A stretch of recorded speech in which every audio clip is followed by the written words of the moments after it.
Stéphane, bonjour. Bonjour Jean-Pierre. Alors tu es en Allemagne, à Berlin. Exactement. Bon, comment ça se passe le confinement en Allemagne?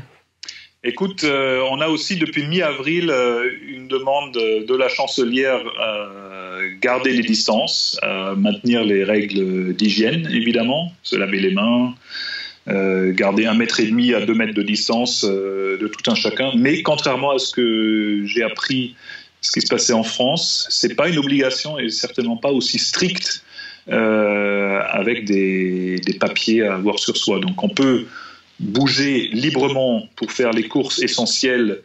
Alors, ce qui est marrant, à Berlin, le maire est un ancien libraire. Les librairies aussi sont ouvertes, donc tu peux acheter un livre, ça fait partie des courses essentielles. Et surtout, tu peux sortir à tout moment de la journée aussi pour faire du sport, dans un groupe de pas plus que 2 personnes. Donc tu peux rencontrer un ami, faire ton footing avec lui, ou en famille. L'autre jour, on a fait une sortie à vélo avec les enfants, on était 5 dans la forêt, c'était assez sympathique aussi. Vous n'avez pas de durée limite comme nous de 1 heure? Non, il n'y a pas de durée limite. Maintenant, ce qui est quand même surveillé, c'est dans les parcs. J'ai lu ça dans le journal. Dans les parcs, il y a des voitures de police qui contrôlent ou des policiers qui rôdent et qui regardent si les gens restent agglutinés trop longtemps dans des grands groupes. Donc ça, c'est interdit, évidemment. Mais tu peux t'asseoir à 2 ou en famille, tu peux t'asseoir. Et ensuite, il faut garder 5 mètres minimum de distance entre 2 groupes quand tu t'assois sur la pelouse.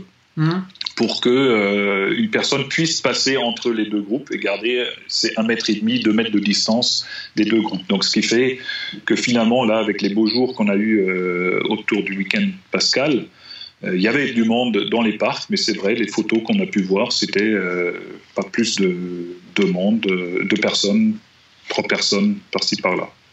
Alors concrètement, l'économie, elle est au ralenti comme chez nous, les entreprises. Toi-même, vous êtes beaucoup en télétravail? Oui, c'est essentiellement du télétravail pour ceux qui peuvent. L'entreprise en Allemagne, c'est surtout l'industrie manufacturière, évidemment, on le sait. Machines-outils, voitures, tout ça, c'est à l'arrêt. Le plus emblématique, c'est sans doute la compagnie aérienne, Lufthansa, qui sur 763 avions a mis 700 avions au repos. Donc là aussi, il y a des images assez spectaculaires. C'est plusieurs pistes d'atterrissage qui sont transformées en parking d'avions.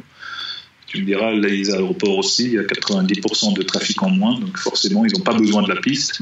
Donc oui, tout est au ralenti et c'est clairement un choc assez profond qui est mondial, évidemment. Et donc mondial, profond, et maintenant dans la durée, on est encore incertain combien de temps ça dure. Alors chez nous, le confinement va sûrement être prolongé. Le président va prendre la parole ce soir. Est-ce que chez vous, il y a des dates déjà de l'après-confinement? Alors il y a une date qui est très importante, c'est après-demain, mercredi. On aura la chancelière Merkel qui va avoir une visioconférence avec les présidents de région. Parce qu'en Allemagne, comme c'est un pays fédéral, c'est important de comprendre aussi que ce n'est pas le chef de l'État ou de gouvernement qui décide pour tout le monde. C'est ensuite au niveau régional que chaque ministre-président, c'est leur titre, applique des mesures plus ou moins strictes. Alors ils essayent évidemment de coordonner ça au niveau national, c'est ce qui sera fait mercredi, et notamment pour, comme tu dis, la stratégie de sortie, ouverture des écoles, de quelle manière, mais au moins qu'il y ait une date commune qui soit arrêtée. Et c'est vrai que tu vois par exemple les régions plus au sud, donc plus proches de l'Italie ou de l'Autriche, la Bavière et le Bade-Wurtemberg, ou aussi la Sarre, pays voisin du Grand Est français, eux, ils ont des mesures plus strictes que d'autres Länder un peu plus lointains. Ça, mais bon, la date, pour répondre à ta question, c'est mercredi, pour savoir ce qui va se passer après le 19 avril. Pour l'instant, on est confiné jusqu'au 19 avril, et ensuite, je pense, on espère tous qu'il y ait quelques mesures qui soient allégées, par exemple que des magasins puissent rouvrir aussi On voit typiquement les marchés extérieurs ou les supermarchés. Il y a une réglementation sur le nombre de personnes qui peuvent y accéder.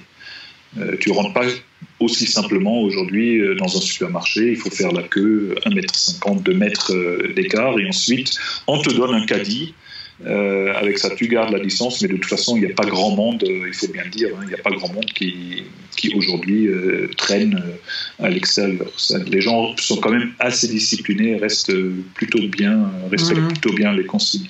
Alors, tu parles de supermarché, est-ce que vous avez des pénuries ? Pas à ce que j'ai vu.